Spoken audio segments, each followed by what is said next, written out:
Propeta Amos.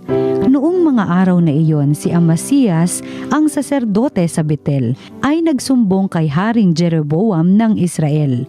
May binabalak laban sa inyo ang propetang si Amos, aniya, dahil sa kasasalita niya'y nagugulo ang bayan.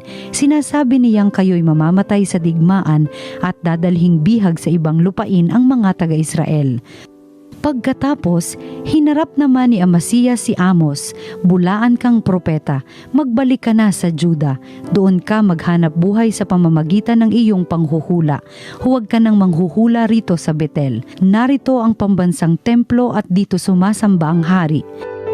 Sumagot si Amos, hindi ako propeta, hindi ko ito hanap buhay, ako'y pastol at nag-aalaga rin ng mga punong igos.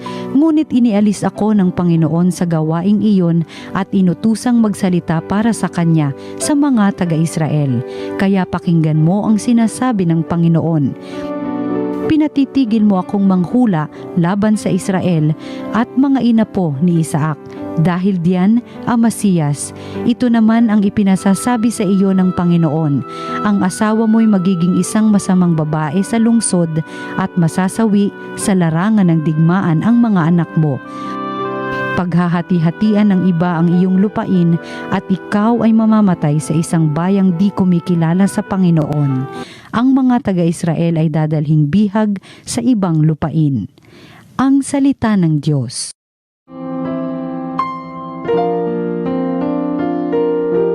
Matuwid ang kahatulan ng Panginoon ng tanan. Ang batas ng Panginoon ay batas na walang kulang. Ito'y utos na ang dulot sa tao ay bagong buhay. Yaong kanyang mga batas ay mapagtitiwalaan, nagbibigay ng talino sa pahat ang kaisipan. Matuwid ang kahatulan ng Panginoon ng tanan. Ang tuntuning ibinigay ng poon ay wastong utos, liligaya ang sinuman kapag ito ang sinunod. Ito'y wagas at matuwid pagkat mula ito sa Diyos, pangunawa ng isipan yaong bungang idudulot. Matuwid ang kahatulan ng Panginoon ng tanan. Yaong paggalang sa poon ay marapat at mabuti, isang banal na tungkulin na iiral na parati.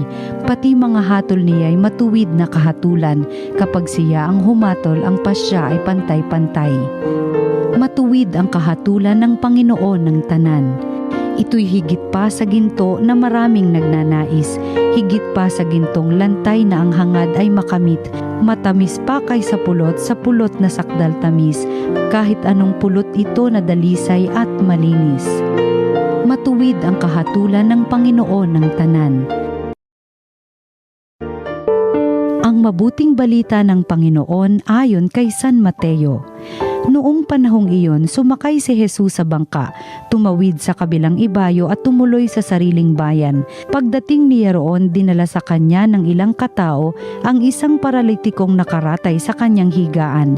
Nang makita ni Jesus kung gaano kalaki ang kanilang pananalig, sinabi niya sa paralitiko, "Anak, lakasan mo ang iyong loob. Pinatatawad ka na sa iyong mga kasalanan." Isinaloob ng ilang eskribang naroon, nilalapastangan ng taong ito ang Diyos. Ngunit batid ni Jesus ang kanilang iniisip, kaya't sinabi niya, "Bakit kayo nag-iisip ng ganyan? Alin ba ang mas madali? Ang sabihing, ipinatatawad na ang mga kasalanan mo, o ang sabihing, tumindig ka at lumakad? Patutunayan ko sa inyo na dito sa lupa, ang anak ng tao'y may kapangyarihang magpatawad ng mga kasalanan." At sinabi niya sa paralitiko, "Tumindig ka, dalhin mo ang iyong higaan at umuwi ka." Tumindig nga ang lalaki at umuwi. Nang makita ito ng mga tao, sila'y natakot at nagpuri sa Diyos na nagbigay ng ganitong kapangyarihan sa mga tao. Ang mabuting balita ng Panginoon. Magandang araw po mga kapatid kay Kristo. Ito po si Father J.D. Zaldivar ng Archdiocese of Manila. Pagnilayan na po natin ngayon ang salita ng Diyos, salita ng buhay. Mga kapatid, sa chapter 7 po ng aklat ni Propeta Amos, nabasa po natin ang paghuhusga laban kay Propeta Amos. at pagtataboy dahil kay Amazaya sa Ingles. Ano nangyari? Ito kasing si Propeta Amos, dahil nagsasabi siya ng tama, dahil sinasabi niya ang totoo, dahil pinagtatanggol, pinaglalaban niya ang katuwiran at katarungan, ang katotohanan at kabutihan, nagugulan niya ang kanilang pekeng kaayusan. Ganon kasi, di ba? Pag nagsasabi tayo ng totoo, nagdadala rin tayo ng gulo. Pero ang gulong ito ay sinisikap talagang ilantad ang mas malalim na kabulukan. Kapag nagsabi tayo ng totoo, hindi tayo nagdadala ng gulo. Pag nagsabi tayo ng totoo, nilalabas lang natin yung tunay na baho na nagdadala ng pekeng kaayusan sa kanilang lipunan. Kay Propeta Amos, anong mas mahalaga? Yung pekeng kaayusan o katotohanan? Mas mahalaga, dahil siya ay propeta, mas mahalaga ang katotohanan. Kaya naman, itong si Amasias,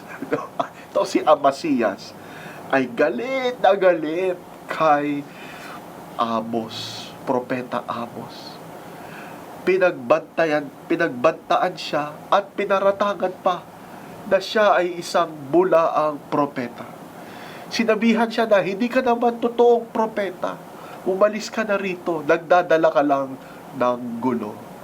Pero ano ang totoo? Ano ang talaga nangyayari?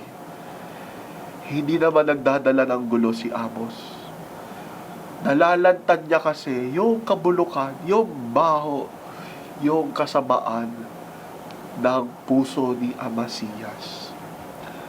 At yung paratang niya kay Propeta Amos na siya ay bulaang propeta, sa totoo lang, tungkol yun sa kanya. Tungkol yun sa kanya. Ay, mga kapatid. Kaya nga napakahalaga ng tinuturo sa atin ni Jesus na huwag tayong maghusga sa kapwa. Baka matulad tayo kay Amasias. Yung paratang niya kay Amos, kay Propeta Amos, ay sa totoo lang tungkol sa kanya. Kaya kapag may tinuturo tayo, di ba? Subukan nyo magturo ng kapwa. Subukan nyo. Isang daliri lang nakaturo sa kanya, pero 3 daliri ang nakaturo sa sarili. Ganon talaga kasi. Bawat paghuhusga natin, sa totoo lang, ay tungkol sa sarili natin. Tungkol sa sarili natin.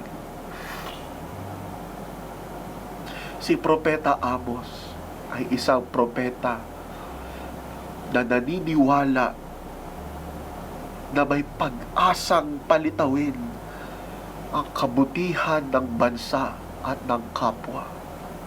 Oo, magdadala ng konting gulo dahil lilitaw ang bulok na sistema.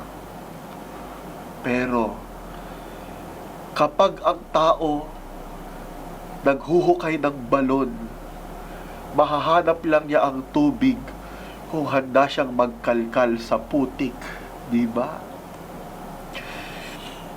Kung gusto mong mahanap ang bumabalong at bumubukal na kabutihan at katotohanan sa kaibuturan ng ating kalooban, kailangan handa tayong humarap sa mga mali at tiwali na nagtatago sa puso natin.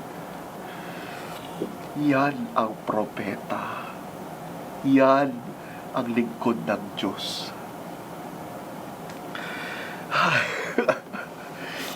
Minsan, may nakipag-usap sa akin. Sabi niya, Father, nagsisisi na po ako sapagkat nakita ko na ang sama ng nagawa ko sa aking kapwa, pagchismis sa kanila. Inaamin ko po na ako ay isang matinding chismosa. Sabi ko, anong nangyari? Bakit ka biglang nagsisisi? Ikaw ang unang chismosa na lumapit sa akin at umamin at nagsisi na chismosa sila, na yurakan nila ang dangal ng kanilang kapwa. Sabi niya sa akin, kasi Father, nahuli po ako na gumagawa ng mga kwento at ngayon may mga masama silang balak sa akin. Dahil sa akin nga nagsimula ang gulo sa buhay nila.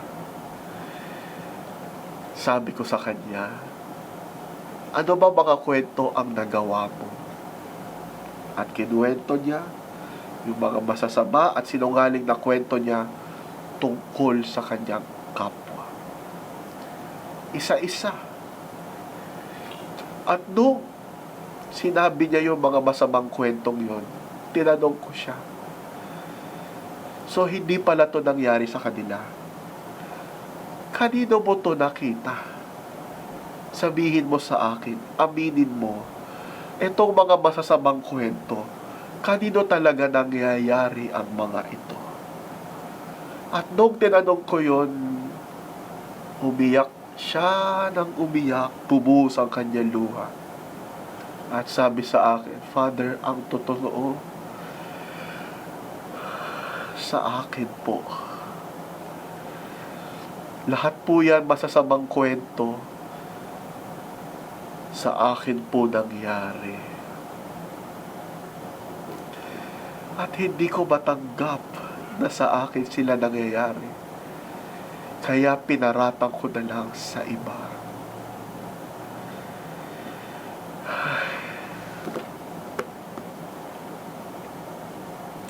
At sinabi ko sa kanya,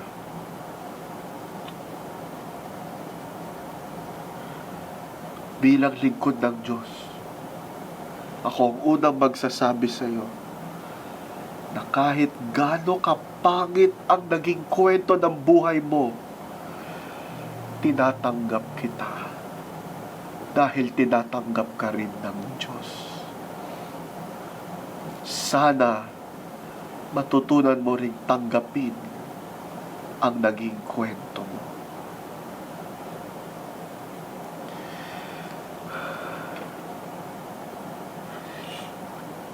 Ang tunay na propeta ay nagsasabi ng totoo at tama dahil alam niya na yon ang salita ng Diyos. At handa siyang gawin ito kahit magdala ng kaunting gulo.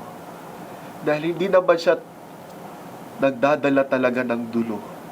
Nagpapakita lang ng totoo. Nagpapakita ng totoo. At pag lumitaw ang totoo, mas magiging matibay at wagas ang kaayusan at kabutihan. Manalangin po tayo. Panginoon, salamat po sapagkat hinirang mo kami bilang iyong mga propeta, tagapagdala ng iyong salita ng totoo at tama.